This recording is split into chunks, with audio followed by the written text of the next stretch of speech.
given that that this is clearly a trend that is happening, I mean, more and more immigrants in our country, but you know the resistance. You don't have to look too far. I mean, we have, you know, in so many places, openness of, you know, the true American spirit of being open, and then you have a lot of retrograde perspectives, and looking at you, and you know, there have been hate crimes, assaults. So put those two things together for me. I think they are the two sides of the same thing. And it's important to remember, I mean, I'm actually very, despite my own background, very sympathetic to the psychology of people on the other side of this, because remember, this is not just an America problem.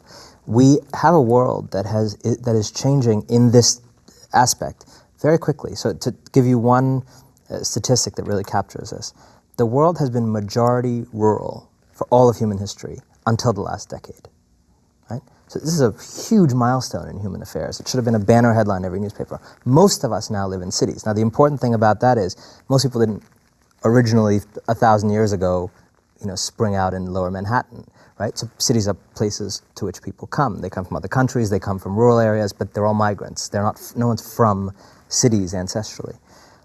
And what that means is we're living in a world that not just people like me going back to India or immigrants, but in which rootlessness, people unconnected from where they originate, is the central fact of the human condition more and more. How many people live in one country, work in another, either by crossing a border on a bus or by putting on a headset and taking credit card, you know, customer service phone calls, or by doing any number of other things? How many people have relationships across ethnic boundaries, national boundaries? How many people don't speak, how many children don't speak the language that their grandparents spoke or speak? This is an increasingly common thing. Now, for people like us, this may be a wonderful thing. It's a multiplication of possibility. Anybody, you know, someone with the middle name Hussein can be president. That's terrific. I think we also have to be empathetic about the fact that for a lot of people, for good or ill, will experience this as quite a serious shock. Doesn't mean something scary. Doesn't mean it's wrong. Right. But we have to understand, and I often feel people from complicated backgrounds take it for granted that everybody should immediately be cool with this.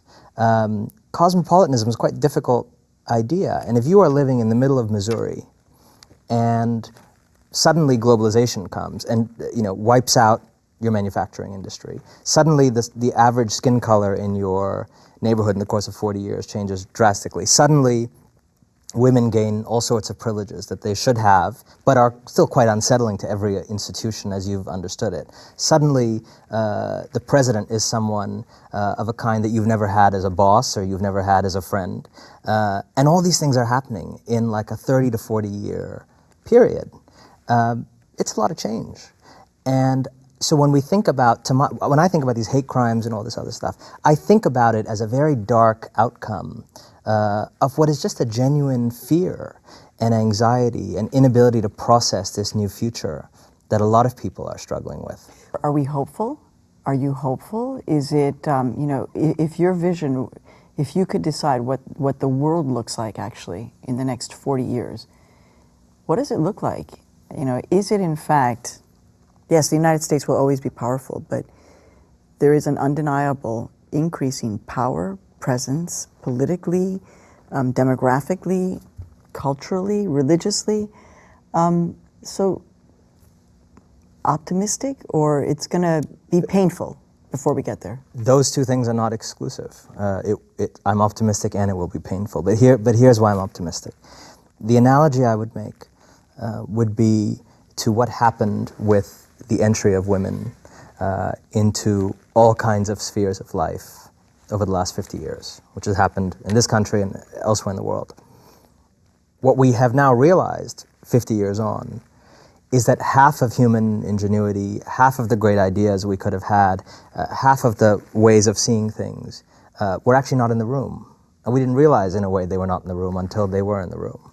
And now life is at least twice as rich. This is happening in a way with the entire geopolitical puzzle, except it's worse than half. You know, until now, about 5% of the world has led the conversation and has shaped everything from how we dress to what we wear to what we eat to our political philosophy, everything. And we're now entering an age that will see a massive infusion of all the perspectives that weren't in the room. And it will be painful. But I don't think you can seriously say that it won't be a better world.